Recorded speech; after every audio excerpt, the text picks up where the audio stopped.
So another Andy B 2-minute video. And I was reminded of an old TV program called Whose Line Is It Anyway, which was a comedy chat kind of thing, which was great.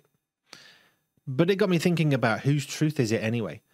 Through COVID, we've seen so many fact checkers and that's not true and this is the right information.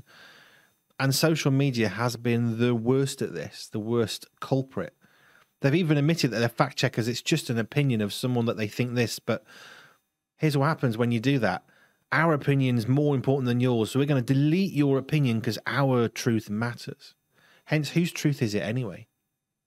I was reading through the BBC website and it really, really irritated me. I got quite angry, actually, because as we see Russia invading Ukraine and indiscriminate killing of victims, children, people being murdered in the street, in their car with a tank driving across the top of it, just because.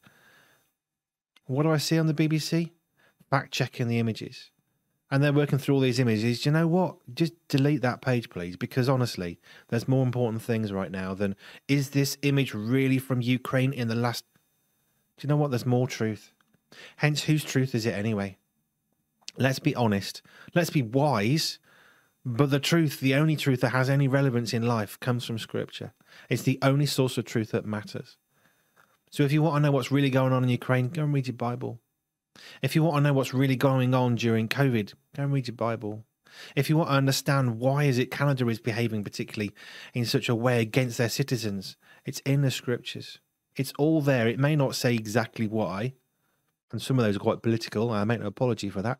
However, when we want to know what's going on in the world, the only truth that matters is not what we see on social media or from the government or from our friends or from anywhere. The only truth that has any relevance is from the Scripture, which is why Testimony Tuesday that we do now is so awesome. Testimony, real accounts, real stories from real people that's happened to them. So whose truth is it anyway? Check it out. But go back to the Bible. Just a thought.